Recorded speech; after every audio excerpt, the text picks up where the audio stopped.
Halo, selamat sore Bapak Ibu.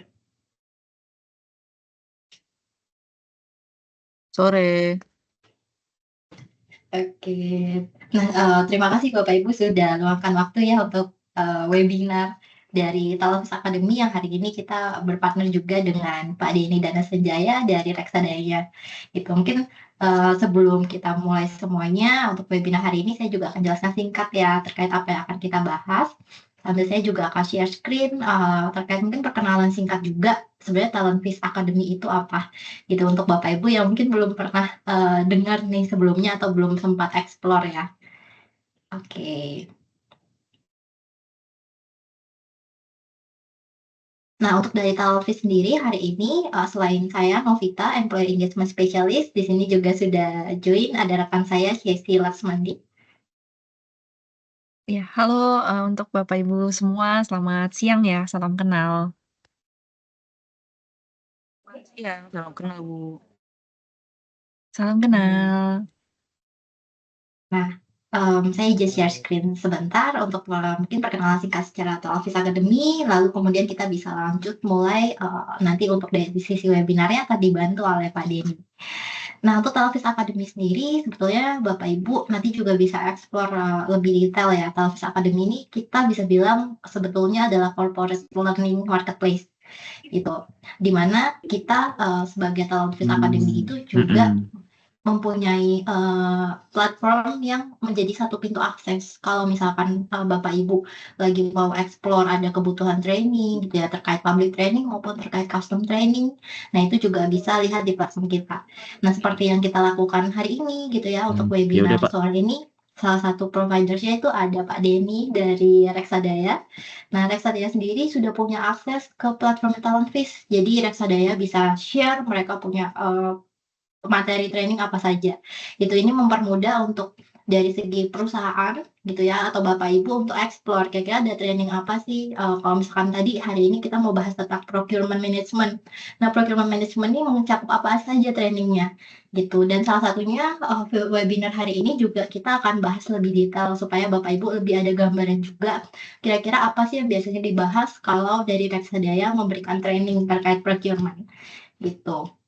Nah, Talents Academy sendiri, karena menjadi satu pintu akses, jadi sebetulnya kita juga menyediakan, ruang untuk Bapak Ibu bisa explore dan juga bisa request kebutuhan-kebutuhan training yang ada, gitu, di perusahaan ya.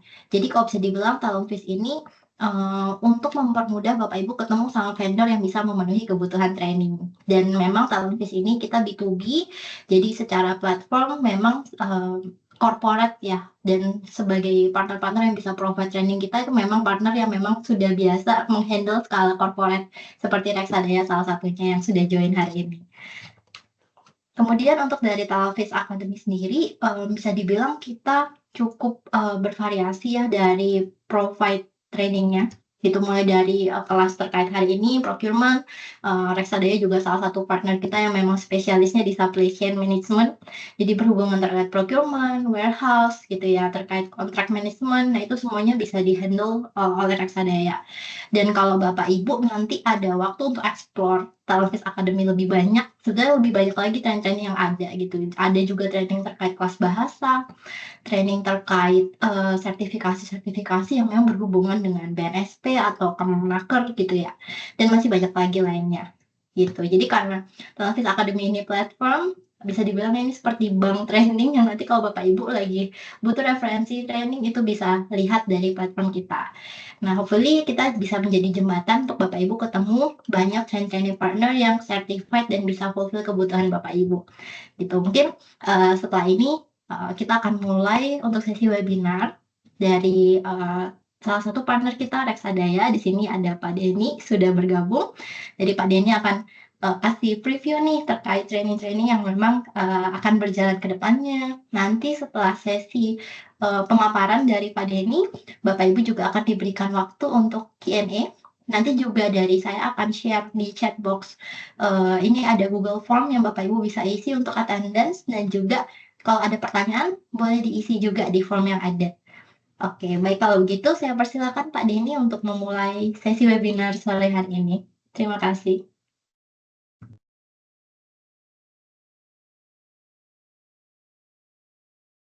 Ya, baik, selamat sore Bapak Ibu semua. Selamat sore Mbak Desi dan Mbak Novita dan para peserta webinar hari ini. Kita akan coba melihat ya berapa subjek dari training procurement.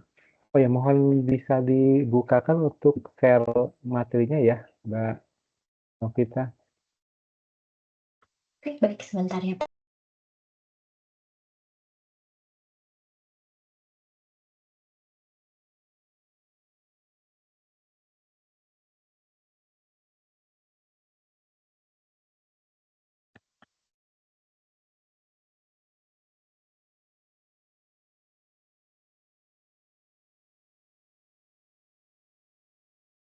Oke, baik. Nah, ini yang akan kita bahas hari ini ya. Oke, bisa di open next. Nah, ini profil saya sebagai pembicara kebetulan. Saya di manajemen reksadana sebagai managing partner dan juga salah satu host leadernya. Nah, untuk tema-tema procurement management kebetulan saya yang bawakan. Tapi ya nanti untuk beberapa training lain yang lebih spesifik seperti warehouse, transportasi ya, cost reduction dan sebagainya nanti ada beberapa partner trainer yang lainnya juga, gitu kan? Ini kurang lebih background saya sebagai uh, tenaga ahli dan konsultan saat ini ya, dan juga untuk pembicara. Oke, baik. Kemudian next. Pasti di awal-awal mungkin kayak ada beberapa. Nah, kalau kita nanti bicara tentang training Iya, procurement management, ya, maka training procurement management itu akan dilaksanakan dalam durasi 2 hari training. Nah, dalam 2 hari training itu, kalau secara offline atau online, yang berbeda hanya platformnya. Kalau kita laksanakan secara online, maka melalui aplikasi Microsoft Teams atau Zoom, ya. Tapi kalau secara offline kita di ruang kelas. Nah, kebetulan kita sudah setting kondisi bahwa training online dan offline bisa dilaksanakan bersamaan. Jadi tergantung nanti Bapak Ibu lebih prefer ikut training yang mana, apakah mau online atau offline, ya.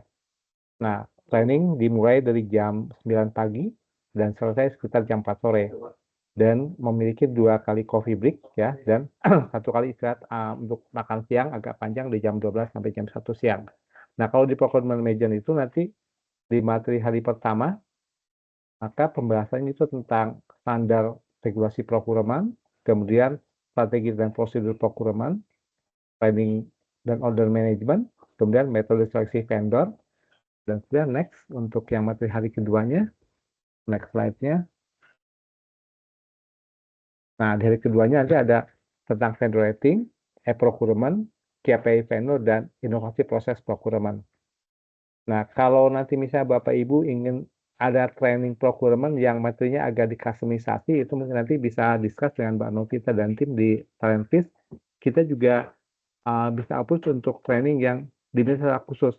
Nah, kalau di public training kan kita buat desain struktur training yang memang kita coba rangkul semua perusahaan dengan berbagai sektor yang berbeda untuk bisa ikut gitu ya. Tapi kalau nanti customisasi itu bisa didesain khusus untuk setiap sektor karena biasanya mungkin di pertambangan, di industri, di uh, bidang kesehatan, di government, di BUMN itu kadang ada perbedaan-perbedaan agar itu bisa disesuaikan gitu kan.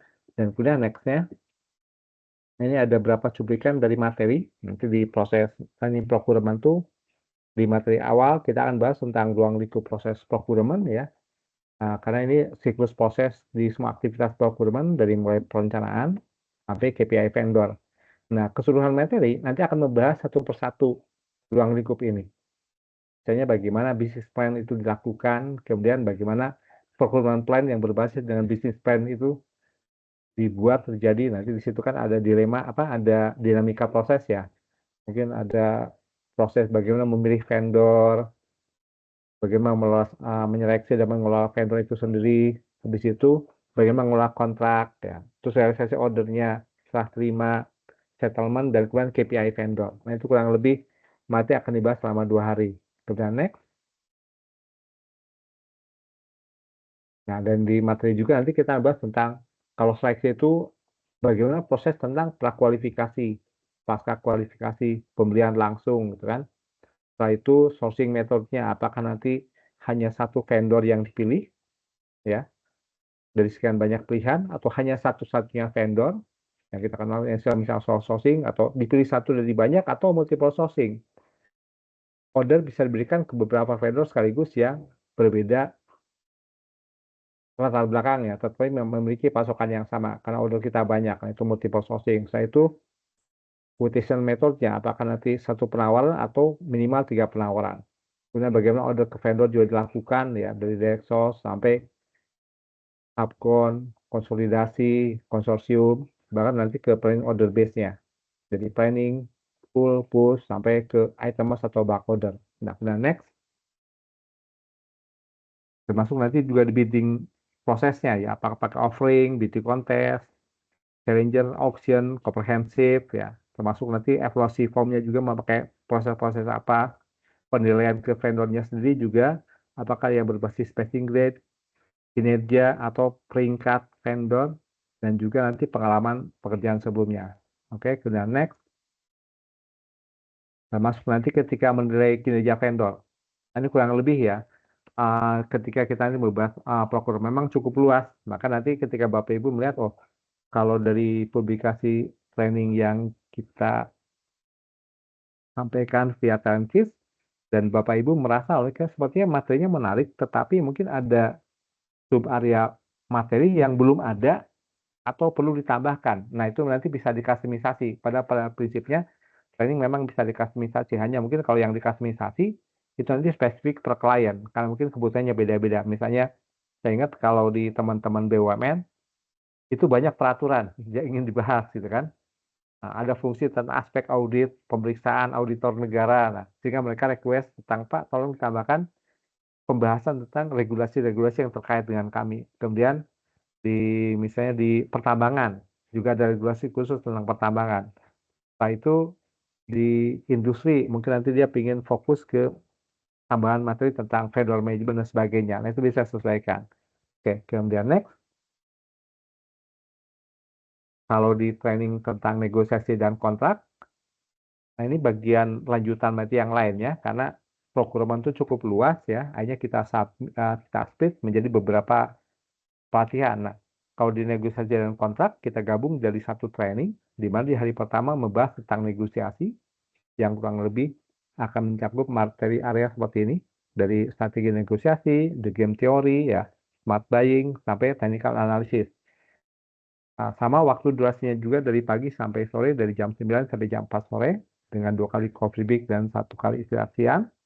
Dan next, di hari keduanya, membahas tentang kontrak. Nah, kontrak itu kita tidak terlalu berpanjang-panjang membahas, kita akan membahas tentang dasar tentang regulasi kontrak, jenis kontrak, format kontrak, dan drafting kontrak. Nah, sama juga seperti tadi training khusus procurement, apabila Bapak Ibu misalnya, kita juga ada klien kemarin yang minta, Pak saya hanya ingin training tentang kontraknya saja, di mana nanti hari keduanya khusus drafting kontraknya lebih banyak, karena case-nya mereka adalah bagaimana menilai proses-proses penjualan kontrak dan mereview kontrak yang dibuat. Itu juga bisa dikustomisasi, gitu kan.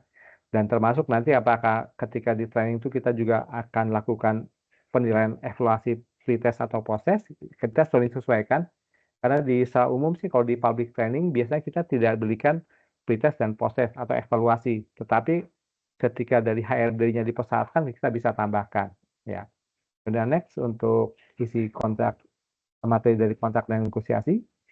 Nah, berbeda dengan proses negosiasi di marketing. Nah, kalau di procurement nanti kita lebih fokus tentang prinsip negosiasi ya, tentang value, tentang fokus kebutuhan, opsi ya, term and condition. Kemudian next-nya, next slide, tentang fase negosiasi ini yang cukup panjang dibahas nanti di materi, karena kalau di negosiasi procurement itu bukan sekedar tawar-menawar produk dan pelayanan ya, tetapi juga bagaimana mengakses proses. Makanya kita akan ada tahapan mengenai identifikasi ya, kita mendetermine apa kebutuhannya, merencanakan proses negosiasi, melakukan proses negosiasi sampai mengeksekusi hasil negosiasi ke dalam agreement dan kontrak yang dibuat ya. Kemudian next, dalam planning negosiasi pun kita akan membahas tentang karakter dan kepribadian ya, karena ini ada kaitannya dengan typical individu, personality ya. Kita membahas tentang apa itu karakter sanguin, melankolis, koleris, dan pragmatis. Saya selalu masukkan konteks ini karena di 4 karakter personality ini ternyata ada pengaruh ya ke style negosiasi. Sehingga kalau dari sisi procurement nanti kita bisa mempelajari kalau kita dari posisi apa dan si vendor dari posisi apa, gitu kan? Nah, sehingga nanti kelebihan, kekurangan, kelebihan dari setiap tipikal karakter ini akan bisa kita manfaat untuk proses negosiasi yang kita lakukan dengan vendor. Misalnya vendornya tipikal sanguin atau melankolis ya. Terus kitanya juga bagaimana? Apa kita juga tipikal yang koleris atau kita juga pragmatis? Nah, itu nanti kita juga pelajari. Dan di training juga sama, nanti ada di semua sesi kita akan berikan sesi tanya jawab pertama dan 2 studi kasus ya. Bahkan kalau di training-training kami mungkin tekankan sepertiga waktu pembelajaran itu adalah studi kasus ya. Nah, kita menuntut interaksi penuh dari peserta untuk bertanya jika ada yang ingin ditanyakan dan kemudian berdiskusi, dan setelah itu juga membuat latihan studi kasus ya dari real case yang ada di kami, yang kami punya bank data untuk studi kasus serta real case yang dihadapi para peserta. Oke, next ya. Juga nanti tentang the game theory ya, bagaimana menggunakan kondisi-kondisi yang ada di proses situasi sosial dan perusahaan dan lingkungan untuk dimanfaatkan dalam proses negosiasi. Misalnya bagaimana frekuensi kontak ya, bagaimana siapa yang sering menghubungi dan siapa yang jarang dihubungi. Kemudian wait and see, menunggu quick deal segala macam. Nah, itu nanti kita pelajari juga kita. Karena ini memang teori-teori yang memang berdasarkan dari aplikasi yang kita pernah alami sebelumnya sebagai profesional gitu ya. Setelah itu next. Juga pas masuk ke materi kontak, nanti kita belajar tentang siklus kontak. Bagaimana kontak itu didesain, direncanakan, ya, disusun, termasuk dinamika proses yang terjadi dalam penyusunan kontak tersebut. Ya, oke, next ya. Terus membahas format kontak. Umum kan ada standar umum dan standar khusus kontak. Nah, nanti kita lihat klausul-klausul yang menjadi pasal dan lampiran dalam kontak itu seperti apa saja. Ya, berikutnya next. Dan yang paling utama dari pelatihan materi tentang sesi kontak itu adalah drafting kontaknya sendiri. Nah, di drafting kontak nanti kita bukan sekedar mempelajari sistematika kontak, tapi juga simulasi. Nah, simulasi nanti kami berikan contoh beberapa draft kontak standar yang sering digunakan di berbagai perusahaan. Dan juga nanti kita challenge juga peserta untuk share. Tapi apabila nanti ada beberapa dokumen yang mungkin dianggap konfidensial, itu bisa nanti gunakan contoh dari kami, tapi kalau peserta tidak terlalu masalah dengan kerahasiaannya, nanti bisa share langsung. Dan itu dokumen nggak perlu ke kami, nanti kita bahas bersama. Ya. Karena biasanya isunya di penyusunan kontak procurement itu adalah mereview klausul, kesepakatan, dan kemudian pembelajaran dari case-case yang pernah terjadi sebelumnya. Misalnya sebelumnya ada one prestasi, ada dispute, itu bagaimana mengatasinya. Nah, itu nanti di pembahasan kontak akan dibahas tuntas sampai termasuk melihat ya kontak yang pernah dibuat, dan kita coba berikan saran dan masukan, gitu kan. Oke, next ya. Nah, itu kalau training tadi ya tentang kontrak, negosiasi, dan procurement secara umum. Nah, kalau di vendor management juga ada staff khusus lagi ya. Nah, kalau di vendor management nanti kita akan bahas tentang bagaimana strategic sourcing, bagaimana supply positioning model, bagaimana risk management dalam proses quality vendor dan risiko proses ordernya. Setelah itu kategori manajemen ya. Kemudian di next di hari keduanya kita akan masuk ke materi membahas tentang vendor guidance, itu untuk membuat buku panduan kepada vendor. Kemudian strategic partnership dengan vendor, audit inspeksi dengan vendor, dan kemudian vendor development ya. Next kita bisa lihat tentang contoh materinya. Nah, di materinya nanti kita bahas tentang bagaimana melakukan analisa ke profile vendor. Nah, di vendor management, karena ini materi yang lebih advance dari procurement management, maka di sini tidak membahas bagaimana menyeleksi vendor di awal, tapi menilai vendor secara umum, ya, secara lebih khusus. Karena di struktur perusahaan biasanya vendor management itu tugasnya lebih spesifik, bagaimana mengelola dan membina vendor. Jadi nanti dilihat apakah sistem evaluasi penilaian itu sesuai apa belum, dan apa yang harus diperbaiki dan dikembangkan, termasuk nanti mengelola kontak yang terjadi. Maka kemudian dengan dibahas materi ini, next, akan ada juga dibahas tentang bagaimana melihat integrasi antara strategic sourcing, procurement operation, dengan vendor manajemennya. Nah, kita akan bahas dengan tuntas di planning vendor management ini. Oke, next. Dan bahkan ke strategic area-nya kita bahas ya. Nah, memang ini materi hampir mirip seperti yang planning procurement, hanya bedanya kalau di procurement itu dibahas di sisi operasional prosesnya, tapi kalau di vendor management lebih ke strategic prosesnya.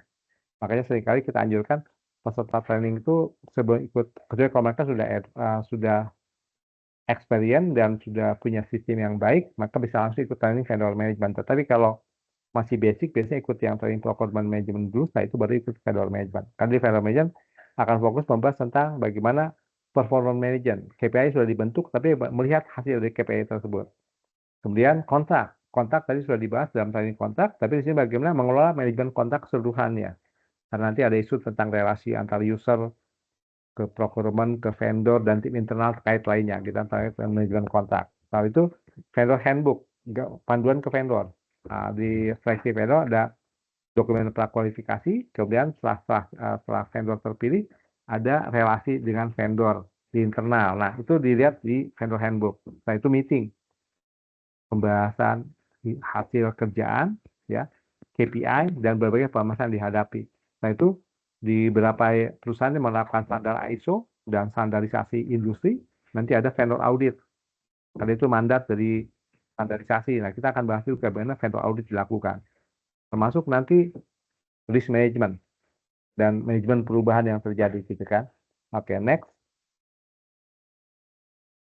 Dan salah satu teori yang paling besar nanti dibahas di sini tentang supply costing model. Ya, bahkan mungkin materi tentang SPM ini akan banyak muncul di beberapa sesi pembahasan training procurement kita. Jadi teori dari Peter Klajic tahun 83 yang masih relevan sampai hari ini tentang manajemen procurement. Nah, di vendor dibahas karena mungkin nanti di manajemen procurement itu kita akan memetakan 4 kategori order gitu kan. Ada produk atau jasa yang masuk kelompok bottleneck itu seperti apa, rutin itu seperti apa, critical itu seperti apa, leverage itu seperti apa. Jadi nanti ada di manajemen pengelolaannya itu barang-barang sederhana yang mudah dan murah, tentu treatmentnya akan berbeda dengan order-order terhadap barang yang lebih spesifik dan mahal atau berisiko gitu kan. Nah, dari pendekatan SPM nanti kita pelajari bagaimana konsep ini implementasikan di proses. Jadi nanti kita mengelola vendor transporter, mengelola vendor GA ya, mengelola vendor bahan baku, mengelola jasa, mengelola order-order beriscoting itu seperti apa. Nah, kita akan bahas tuntas di konsep dan FPM ya. Kemudian next, termasuk nanti vendor development. Bagaimana membina dan mengembangkan vendor yang berrelasi dengan kita. Mungkin order itu berjalan tidak hanya sekali, bisa repeating order berkali-kali, dan beberapa perusahaan mungkin sudah besar, tapi beberapa vendor masih UKM. Dan kemudian beberapa vendor punya isu dan kendala. Misalnya kalau saya sering temukan tuh, kalau di Indonesia ya, isu yang paling sering muncul di vendor itu misalnya tentang kesadaran safety, pemahaman risiko, gitu kan, efisiensi, efektivitas, kontrol kualitas, komitmen ke order, gitu kan, disiplin, ya. Nah, kemudian nanti ada hal-hal yang terkait dengan teknis operasional. Nah, ya kita coba bantu gitu, bina, ya. Karena kadang-kadang mungkin standar kita sudah sangat tinggi untuk seleksi vendor, tetapi kenyataan di lapangan vendor belum bisa memenuhi standar itu, misalnya tentang safety. Nah, kalau kita saklek laksanakan standar manajemen risiko dan keselamatan kerja yang ketat, banyak vendor yang kena sanksi bolak-balik gitu. Ya karena timnya belum patuh ke safety secara individu gitu kan. Nah, itu bagaimana? Nanti di vendor management di proses vendor development-nya kita coba develop ya standar bagaimana membuat vendor jadi aware dan patuh terhadap standar, misalnya standar keselamatan. Ya karena kita lihat misalnya ya mohon maaf ya misalnya kayak di transportasi kan driving license itu tidak diperoleh dengan cara yang ideal sebetulnya gitu kan. Sehingga kita temukan di lapangan banyak yang driver misalnya yang memang tidak paham standar transportasi dengan benar. Bagaimana mengemudi dengan baik, bagaimana kepatuhan terhadap rambu lalu lintas ya, termasuk disiplin keselamatan kerja. Memang itu standar itu rendah sekali, termasuk tepat waktu, standar packaging itu memang rendah sekali gitu kan. Nah, kita di situ ada PR karena kita berada di industri atau bisnis yang punya standar yang cukup ketat di bidang itu. Nah, kita bantu bina vendor. Misalnya kayak di transportasi tadi ya kita berikan course tambahan ya, pembinaan tambahan ke tim operasionalnya vendor untuk memahami bagaimana standar dan pedoman mengemudi yang baik itu seperti apa. Misalnya skill tentang defensive driving, habis itu tentang quality management. Mungkin banyak vendor yang belum aware tentang standar kualitas packaging yang baik ya. Kita coba edukasi. Nah, itu di vendor development. Dan vendor development menjadi tantangan ketika Bapak Ibu memiliki vendor yang mayoritas berasal dari skema UKM gitu misalnya. Atau vendor-vendor korporasi lokal yang belum memiliki standar dan SDM yang profesional. Nah, sehingga kita bantu di situ. Ya. Nah, jadi kalau kita lihat dari 3 cuplikan materi ini memang ada sedikit perbedaan. Fokus dari procurement management, negosiasi kontrak, dan kemudian juga vendor management. Ya. Nanti tergantung Bapak Ibu bisa melihat seperti apa. Kalau ruang lingkup detail materinya, Bapak Ibu mungkin bisa lihat di publikasi training kami di platformnya Talentfish. Di situ udah cukup detail ya ruang lingkup materinya. Bahwa policy procurement management itu materi yang dibahasnya itu apa saja ya, lebih detailnya. Kemudian negosiasi kontrak juga apa saja, vendor management itu apa saja, termasuk training-training lainnya apa saja. Dan kalau nanti memang ada yang ingin disesuaikan, bisa di-discuss karena cuma mungkin kalau yang customisasi biasanya ada peserta berasal di satu perusahaan saja gitu misalnya. Karena kalau di kelas gabungan kita agak sulit ya, mungkin dari peserta A ingin fokus di materi A, B, C poin, tapi peserta B ingin fokus di materi A, B, C poin yang lainnya gitu kan. Nanti kita bisa sesuaikan situ. Tapi secara umum kalau yang dipublish itu yang nanti akan dijawab ke kelas, kan? Oke, next. Dan di akhir sesi semua training yang kita berikan, kita selalu memberikan sesi yang namanya closing session ya. Closing session itu membuat rangkuman dari case study dan action plan-nya. Nah, itu yang mungkin membedakan kita dari penyelenggara training. Adalah kita mencoba melakukan rumusan. Jadi case study hanya bukan sekedar latihan dan fun saja, tapi itu memang real gitu. Artinya ketika peserta training itu nanti kembali ke perusahaan, diharapkan dia mendapatkan oversight baru dan pengetahuan tambahan, dan itu bisa diterapkan. Misalnya tadi, saya buntu tentang bagaimana menilai kinerja vendor gitu. Karena yang kita pahami tentang ini saja. Bahkan dulu tuh pernah ada di satu training, pesertanya baru ngeh bahwa selama ini konsep kinerja vendor yang mereka lakukan kurang tepat gitu kan. Dari seleksi sampai kinerja itu kurang tepat. Rupanya mereka seleksinya itu hanya fokus ke hal-hal teknis terkait kualifikasi dokumen administrasi perusahaan, tapi tidak melihat kapasitas bisnis vendor. Sehingga hanya mereka memilih vendor yang perizinannya lengkap, tetapi ternyata tidak kompeten ya saat mereka bekerja. Hanya kami berikan informasi bahwa Pak, kalau Bapak Ibu kalau nyeleksi vendor bukan cuma sekedar kualifikasi administrasinya saja, memang itu penting utama karena untuk keabsahan perusahaan. Tapi setelah itu kemampuan bisnisnya seperti apa? Apakah dia juga menjual produk dan jasa yang kita butuhkan atau tidak, dan memang punya pasokan yang baik apa tidak, itu bisa dinilai sehingga dia dapat tambahan knowledge. Setelah itu waktu negosiasi di beberapa case kadang-kadang mungkin perusahaan tuh lebih fokus ke harga dan terkadang mungkin tenor pembayaran gitu ya, tapi begitu mereka dapat barang yang murah ternyata tidak berkualitas baik dan vendornya nggak komit, ternyata ada kelemahan bahwa negosiasi hanya fokus ke harga. Sementara dalam hukum pasarnya, kalau Anda menawar produk yang murah, maka penjual akan memberikan pilihan-pilihan produk yang sesuai gitu kan. Nggak mungkin, kecuali kalau ada di luar skema promo dan diskon, kita bisa mendapatkan barang yang berkualitas tinggi dan harga yang sangat murah. Kecuali kalau sudah ada efisiensi dan itu produksi massal misalnya.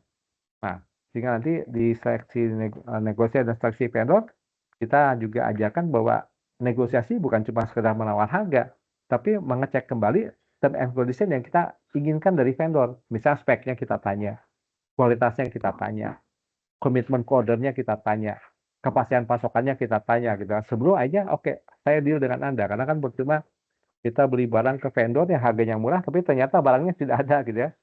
Nah, atau vendor ternyata tersendat-sendat memasoknya, atau kualitasnya tidak sesuai speknya. Nah, itu kita pelajari juga, si peserta dapat knowledge tentang itu. Nah, itu juga waktu penilaian kinerja saat vendor dapat order, dan kemudian dia setelah terima barang dan jasa, ternyata mereka sebelumnya punya persepsi bahwa kinerja itu hanya fokus ke tepat waktunya saja, tapi kualitasnya hanya secara umum. Misalnya kita jadi dapat pembelajaran tentang di situ ya. Jadi ada standar tentang quality, safety, delivery time-nya ya, dan kapasitas si vendor. Jadi kinerja ada banyak aspek yang dinilai. Termasuk nanti membedakan antara menilai kinerja procurement dan menilai kinerja si vendornya sendiri, gitu kan. Nah, kemudian juga nanti di kontak juga sama. Ketika kontak juga ternyata banyak peserta yang dapat insight tentang bahwa kontak memang bisa saja dibuat general ya, draft umum, tapi ada draft khususnya. Maka tadi kita bahas tentang SSUK dan SSKK misalnya. Bahwa mungkin ada kontak garis besar pasal-pasal utama yang seperti itu, tapi saat itu ada kekhususan dari perjenis transaksi. Mungkin kita sewa truk, sewa gudang, outsourcing tenaga kerja, ada operator, ada security, ternyata beda-beda klausulnya gitu kan. Nah, kita bahas juga di situ. Jadi harapan memang kelas ini dapat pembelajaran cukup berarti dan ada case study. Bahkan kami juga sering berikan ya, biasa nanti dengan platform yang sama dilakukan, nanti setelah training itu komunikasi nggak terputus. Nanti biasanya dari scientist atau platform organizer-nya akan dibuat semacam grup diskusi gitu. Sehingga peserta dengan pembicara kita tetap bisa berinteraksi ya. Seperti itu ya. Dan di akhir sesi tadi kalau kita bahas tentang tentang action plan, maka si trainer akan men-challenge peserta. Oke, Bapak Ibu sudah ikut training 2 hari dan kemarin mengerjakan beberapa case study real ya, yang real case yang dihadapi dan contoh-contoh nyata yang pernah terjadi di lapangan. Oke, sekarang rencananya apa? Karena nanti peserta identifikasikan, oh ternyata kelemahan di tempat kami SOP-nya belum ideal. Kekurangan di tempat kami, koordinasi dan teamwork-nya masih belum solid misalnya. Di beberapa tempat mungkin kami salah mengambil atau keliru mengambil referensi tentang metode proses ya. Itu kadang terjadi di beberapa perusahaan. Dia dari industri apa tetapi contohnya tidak sesuai gitu. Sehingga dia harus perbaiki. Termasuk hal-hal kerja dalam proses kerja. Nah, itu nanti action plan-nya. Ya, oke, next. Nah, sehingga nanti ada action plan proposal. Nah, peserta nanti membuat presentasi di akhir sesi training. Jadi di semua training kita sudah ada seperti itu, action plan proposal. Nah, cuma nanti tantangannya Bapak Ibu menjalankan apa tidak perusahaan ya, karena seringkali juga temukan action plan proposalnya ternyata tidak disubmit ke atasnya atau tidak dilanjuti ya. Tapi paling tidak kita coba memberikan panduan bahwa plan ini akan lebih bermanfaat kalau Bapak Ibu nanti membuat rencana implementasinya ya setelah selesai mengikuti training ya. Oke. Nah, next-nya. Nah, ini beberapa informasi tentang agenda ya. Mungkin nanti saya bisa serahkan kembali ke Mbak Novi ya. Ini berapa jadwal kita di bulan April sampai Juni untuk procurement dan supply chain risk, karena dari Reksadaya kebanyakan kita memang fokus di materi tentang operation khususnya supply chain dan procurement ya. Nah, ini beberapa jadwal yang akan kita selenggarakan. Nah, nanti untuk informasi lebih lanjut nanti Bapak Ibu bisa diskusi dengan teman-teman di TimeFish ya. Oke, begitu dari saya. Mbak Novi, saya kembalikan. Silakan. Baik, terima kasih Pak Denny untuk pemaparannya ya. Hopefully dari Bapak Ibu tadi sudah cukup dapat gambaran jelas nih untuk training procurement yang nanti akan datang. Tadi jadwalnya cukup banyak pilihan dan tadi Pak Denny juga sempat mention ya sebetulnya bisa coba dilihat juga apakah mungkin ada kebutuhan kustomisasi atau lebih ke penyesuaian lokasi, karena Reksadaya ini bisa provide so far di Bandung dan Jakarta yang paling banyak ya Pak untuk pelaksanaan trainingnya ya. Betul, di Bandung paling banyak sana sih antara Bandung dan Jakarta, walaupun kadang ada juga request di kota-kota lain seperti Jogja atau Bali. Pernah juga dari Semarang, tapi yang paling banyak antara Bandung Jakarta. Ya. Oke, iya betul gitu. Jadi Pak Denny ini, terbiasa bolak-balik Bandung Jakarta ya. Nanti Bapak Ibu kalau ada preferensi lokasi juga boleh didiskusikan. Nah mungkin sebelum kita masuk ke sesi Q&A, kita akan break dulu 2 menit. Jadi Bapak Ibu, boleh diisi kembali juga untuk formnya. Kita akan coba kirim lagi tadi untuk attendance formnya atau untuk Q&A juga bisa dimasukkan via fitur Q&A yang ada di website room ini, gitu. Jadi, dari Bapak Ibu boleh dipakai waktunya dulu selama 2 menit, kalau ada yang mau ke toilet juga silakan. Nanti kita akan kembali lagi untuk masuk ke sesi Q&A. Terima kasih. Saya share kembali untuk link form attendance. Bapak Ibu juga boleh isi via fitur Q&A untuk pertanyaan-pertanyaan ada supaya kita bisa langsung bahas ya setelah ini Bapak Ibu.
Oke, Bapak Ibu, sudah 2 menit berlalu, sudah ada pertanyaan yang masuk ya, mungkin, Pak Denny udah siap untuk dengar pertanyaan dari peserta, Pak?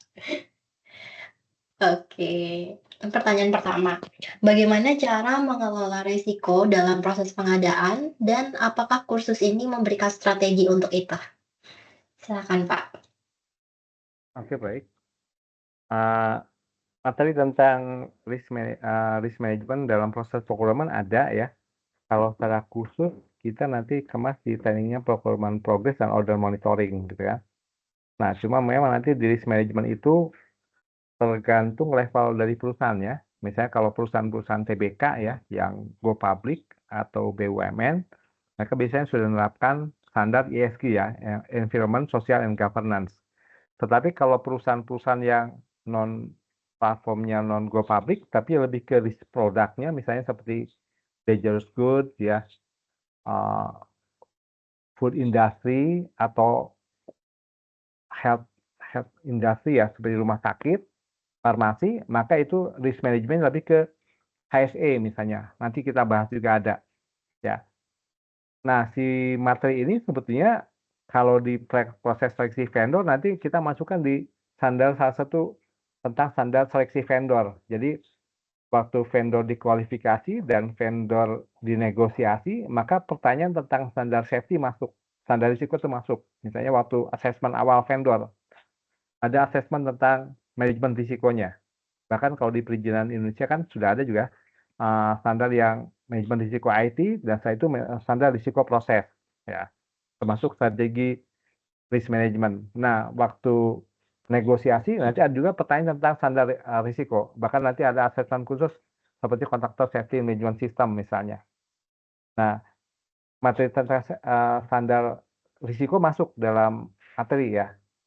Kalau yang secara khusus nanti procurement progress ada satu sesi khusus tentang manajemen risiko, tapi kalau yang di procurement negosiasi dan kontrak nanti ada pembahasan sub materi tentang risiko. Dan nanti mengalir di lapangan, peserta bisa bertanya ke planner, apa yang dia tanyakan tentang risk management ini? Apakah di strategic risk-nya, di operative risk-nya, atau di standar-standar panduan risiko per sektor. Misalnya di industri makanan seperti apa, di farmasi seperti apa, di industri petrokimia seperti apa, di transportasi seperti apa. Itu nanti kita akan masukkan juga sih, kalau tentang risk management. Ya, oke. Baik, ada lagi silakan. Oke, makasih Pak Denny. Sebelumnya ini saya bantu juga nih untuk moderate. Oke. Oke, Pak Denny, ini ada pertanyaan juga dari teman-teman partisipan. Ada yang bertanya, apakah akan dapat sertifikat setelah mengikuti pelatihan? Boleh nih Pak dikasih untuk penjelasannya terkait sertifikat. Kalau sertifikat ada, pasti ada kalau untuk training ya. Nah, nanti ada sertifikat of attendance kita berikan. Dan di Reksadaya juga kita sedang arrange kerjasama dengan beberapa LSP, sehingga nanti beberapa training kita, kalau nanti Bapak Ibu melanjutkan ke sertifikasi dari BNSP atau KAN, nanti tinggal daftar untuk asesmen uji kompetensi. Nah, kalau sebelumnya kan di beberapa sertifikasi, untuk ikut sertifikasi itu harus ikut training lagi khusus ya, di kelas sertifikasi itu. Dan itu kadang-kadang materinya sangat baku sekali, sehingga peserta agak confusing. Setelah itu ada uji kompetensi yang berbeda dengan pembelajaran. Nah, kami bulan-bulan ini sedang mematangkan kerjasama dengan beberapa LSP, sehingga nanti training-training yang dari versinya Reksadaya untuk procurement, kemudian supply chain, nanti kalau Bapak Ibu ikut sertifikasi tinggal ikut uji kompetensinya saja. Ya. Nah, sertifikasi yang kami agendakan tuh ada 2 master sertifikasi, yaitu dari BNSP dan dari KAN ya, dari komite akreditasi nasional. Misalnya nanti Bapak Ibu ikut training tentang project procurement and tender management.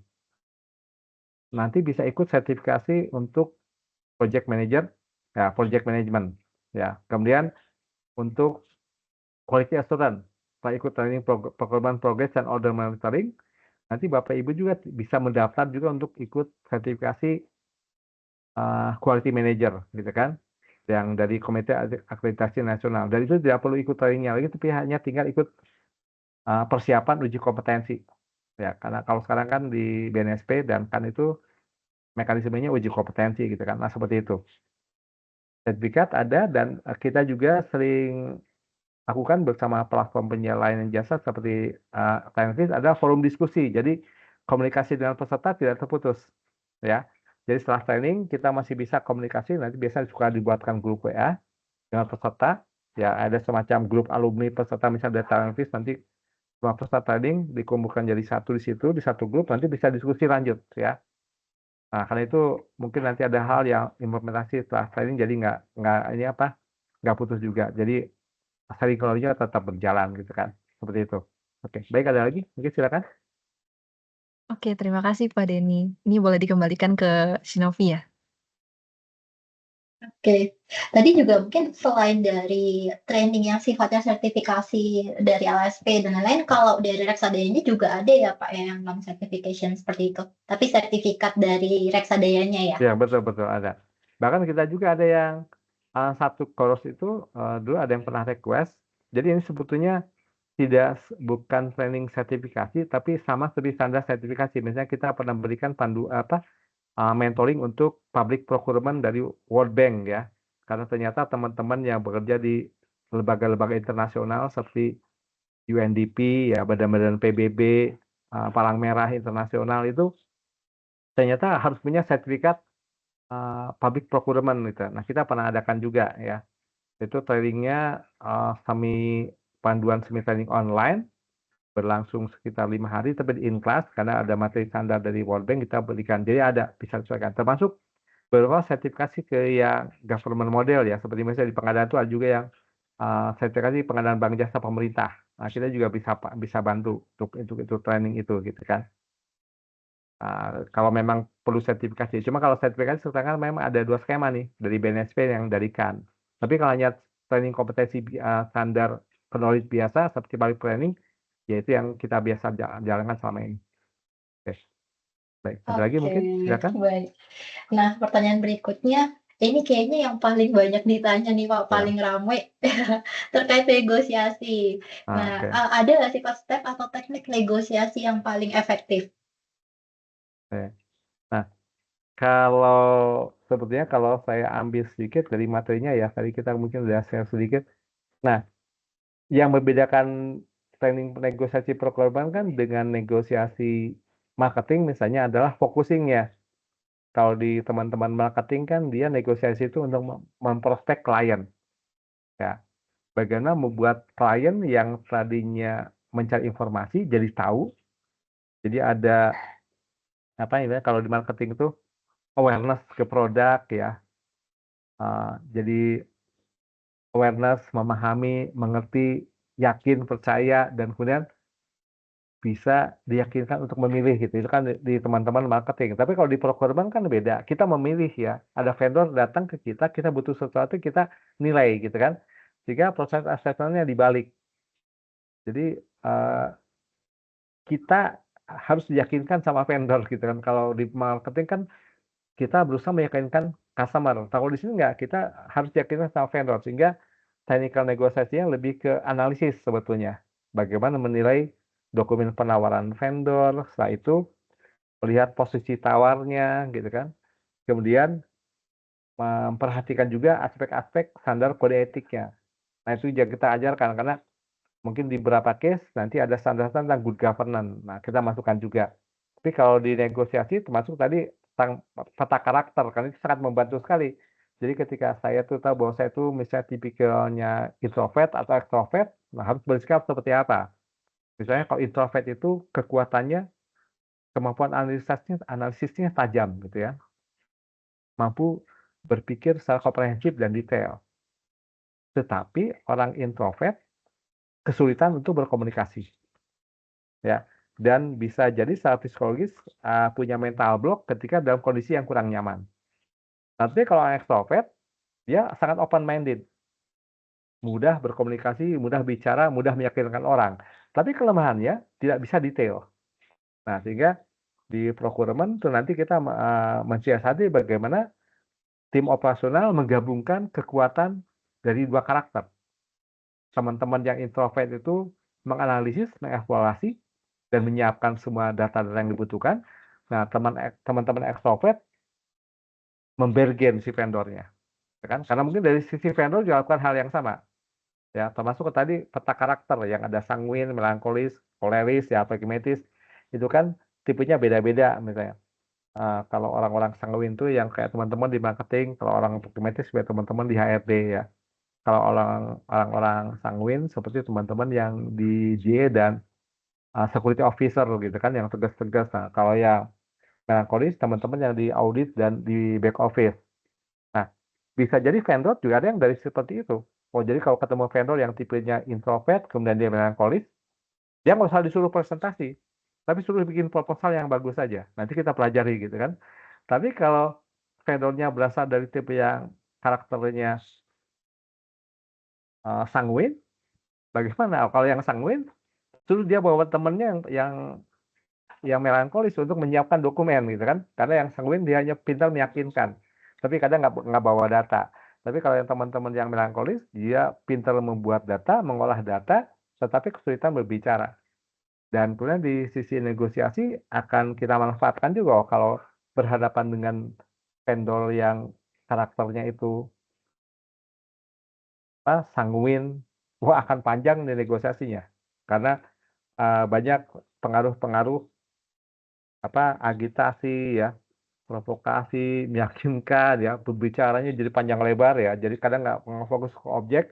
Tapi kalau ketemu vendor dari tipe yang koleris mungkin gampang marah, terlalu tegas, gampang marah gitu kan. Dan kadang kaku gitu ya. Tapi kalau dari teman-teman yang tadi melankolis, dia susah bicara. Nah, itu kita bisa manfaatkan, gitu kan. Nah, kita lihat termasuk nanti juga melihat tipikal di internalnya. Jadi kalau di procurement negosiasi memang menjadi panjang sih urusannya. Makanya kita bahas satu-satu. Tentang ada game teori, tentang ada technical analysis ya. Kemudian juga karakter nanti kita lihat satu-satu ya. Dan di training nanti kita juga lakukan simulasi ya dan studi kasus. Cuma kadang-kadang yang jadi tantangan di negosiasi procurement itu adalah deadline ya. Deadline dan target yang kadang nggak make sense gitu. Misalnya perencanaan itu nggak pernah ada, tapi tiba-tiba besok harus beli gitu kan. Kemudian ada mission impossible nih kayak sekarang nih. Ini kan pemerintah udah umumkan ada libur nasional cukup panjang yang untuk cuti bersama tahun ini. Nah, tadi teman-teman cerita, Pak ada yang mau kirim barang tanggal 28, tanggal 29. Pakai trailer bisa nggak lewat tol, nah, kayak gitu-gitu kan. Karena apa? Karena mereka pabrik nggak boleh berhenti gitu kan. Nah, akhirnya si procurement mencari, ada nggak vendor? Ternyata ada yang bisa mengkondisikan segala macam. Nah, negosiasi menjadi unik seperti itu, gitu kan? Karena banyak hal yang impossible ya, yang harus jadi possible. Terus termasuk hal-hal yang non teknis ya. Nanti kita akan bahas secara panjang lebar gitu kan. Dan dalam waktu sehari atau 2 hari, nanti negosiasi itu ada yang tadinya sampai 2 hari, ada yang hanya 1 hari. Tapi kalau kami biasanya suka gabungan karena biasanya nanti dari klausul-klausul negosiasi kita masukkan ke dalam kontrak. Makanya kami suka gabungkan tuh. Hari pertama negosiasi, hari keduanya tentang kontrak. Ya, seperti itu. Oke. Baik, ada lagi silakan. Oke, baik. Terima kasih Pak Denny untuk pemaparannya ya. Ya. Kalau dari data yang kita koleksi sudah semua Bapak Ibu, mungkin masih ada sisa waktu. Kalau Bapak Ibu mau ada pertanyaan, dipersilakan mau open mic. Ini kita beri ruang untuk 3 orang. Silahkan Bapak Ibu. Atau bisa raise hand dulu juga nggak masalah.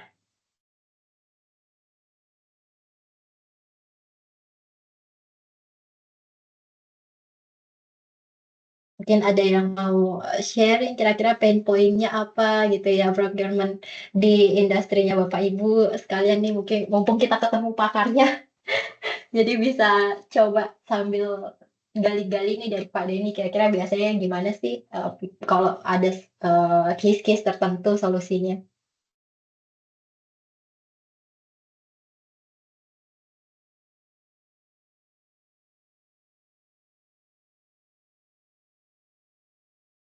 Oke, kalau belum ada untuk pertanyaannya, nggak apa-apa, nanti masih bisa juga untuk pertanyaan kalau misalkan masih ada boleh diisi di form tadi, gitu ya. Nanti kita coba collect lagi juga dan kita sampaikan ke Pak Denny, jadi kita bisa bahas juga di sesi webinar berikutnya. Jadi batch ini adalah batch kedua ya Bapak Ibu. Jadi Talentfest sendiri kita juga cukup sering mengadakan webinar, dan ini kedua kalinya kita sudah webinar dengan Reksadaya gitu. Di batch yang lalu kita juga bahas terkait procurement, tapi di batch ini kita lebih detail, lebih banyak bicara soal negosiasi terkait kontrak dan vendor management. Jadi kalau saya lihat dari formnya cukup banyak interest Bapak Ibu terkait negosiasi ya, dan udah tepat sekali Bapak Ibu hari ini hadir. Tapi mungkin kalau masih ada pertanyaan gitu ya terkait apa sih yang nanti akan dibahas, itu juga feel free untuk nanti bisa tanya-tanya lagi. Setelah sesi ini juga materi yang tadi dibawakan oleh Pak Denny akan kita share ke semua peserta, seperti itu. Nah mungkin kalau sudah selesai untuk pemaparannya dari Talentfest sendiri juga sudah selesai ya untuk pemaparannya Bapak Ibu. Nanti next session-nya kalau misalkan memang ada pertanyaan terkait trainingnya atau mau bahas lebih detail, Bapak Ibu juga bisa lihat kalau misalkan memang sudah punya akses ya di Talentfest Academy. Ini contoh tampilan dari training-training yang sudah dipublish oleh Reksadaya, official partner kita. Seperti ini. Jadi sudah ada detail terkait silabusnya. Mungkin kalau Bapak Ibu mau lihat lebih gampangnya ya, kira-kira training ini bahasnya apa. Karena webinar tadi sebetulnya kita cover cukup banyak topik training yang berbeda. Jadi di sini Bapak Ibu bisa lihat lebih detail per trainingnya. Bahkan subtopiknya sudah didetailkan nih sama timnya Pak Denny. Gitu ya, mempermudah Bapak Ibu untuk dapat gambaran kira-kira apa saja nih yang nanti akan dibahas. Seperti itu. Nah, ini nanti Bapak Ibu boleh akses, bisa cek di platform, bisa langsung search juga nama Reksadaya di keywordnya supaya nanti muncul semua trending yang di-provide, bahkan jadwal-jadwal yang ada. Nanti kalau misalkan memang ada kendala terkait akses di platform, atau mungkin Bapak Ibu di sini ada yang belum punya akunnya untuk Talafis Academy, juga feel free untuk reach out kita gitu ya, bisa lewat email ataupun Teams untuk hubungin kita juga, bisa biar kita bisa guide ya untuk Bapak Ibu dapat informasi lebih banyak terkait training Reksadaya. Seperti itu. Nah, ini contoh-contoh tampilannya. Baik, mungkin sebelum kita akhiri, dari Pak Denny ada mau tambahan, Pak? Mungkin sebelum kita akhiri sesinya? Secara umum sudah cukup, cuma jadwal terdekat nanti setelah Lebaran tuh kita ada dari tanggal 4-5 sudah mulai ada event ya. Dan kalau yang dipublikasi memang informasi awal kita mungkin akan arrange misalnya venue di Bandung atau Jakarta. Tapi just in case nanti mayoritas peserta minta request pindah lokasi, itu kita nanti bisa sesuaikan karena tidak mendadak gitu kan. Misalnya ternyata inginnya di Jakarta saja ya, tidak jadi di Bandung, karena kemarin juga kita juga agendakan nih tanggal 15-16 April di Bandung, tapi ternyata pesertanya minta jadi Jakarta. Mungkin kita consider ke Jakarta gitu. Bisa diselesaikan masalah lokasi. Termasuk kalau nanti customisasi training, nanti bisa discuss dengan timnya Mbak Novi untuk kalau customisasi in-house seperti apa.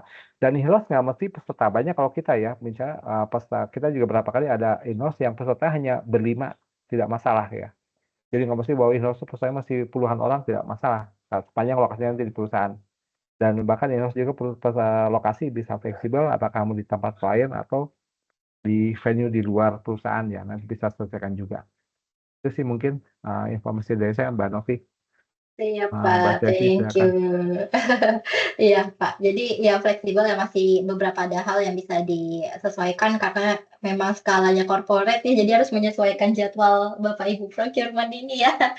Nanti kalau misalkan memang Bapak Ibu mau ada sesi diskusi kembali dengan Pak Denny, boleh hubungin saya atau Shaisy ya Bapak Ibu. Ya, bisa reach out kita kalau sudah punya kontak kita atau lewat HR yang memang sudah engage sama kita sebelumnya.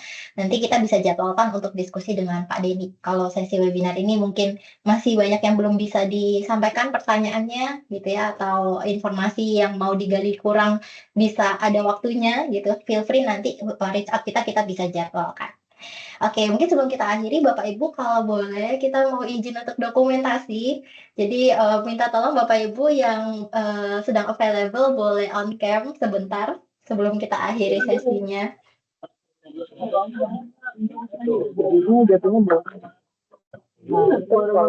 Nanti dibantu oleh Shaisy ya. Tapi memang operasi ke depan ada yang sangat ada. Oke, kita tunggu ya. Iya, oke. Halo Bapak Ibu, yuk kita nyalain dulu kameranya buat kita dokumentasi nih hari ini. Nah, kita sudah pada datang ke sini, sudah meluangkan waktu, kan sayang kalau nggak ada foto ya. Jadi boleh di on cam dulu yuk, kita tungguin. Ayo Bapak Ibu, masih ada yang mau on cam?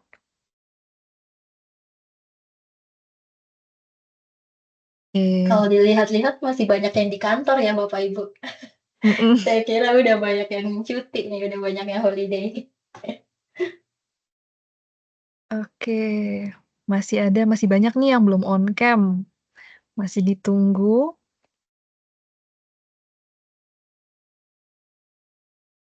Oke, ini saya hitung ya, 5 detik lagi nih. Kalau 5 detik lagi udah nggak ada yang on cam lagi, saya foto ya.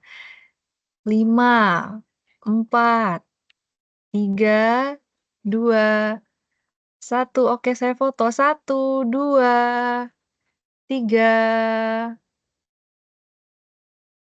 Oke, sekali lagi saya foto. 1, 2. 1, 2, 3. Oke, terima kasih semuanya. Terima kasih Pak, Bu. Selamat sore. Terima kasih. Terima kasih banyak. Selamat sore Bapak Ibu. Terima kasih, Selamat selamat sore. sore. Terima kasih.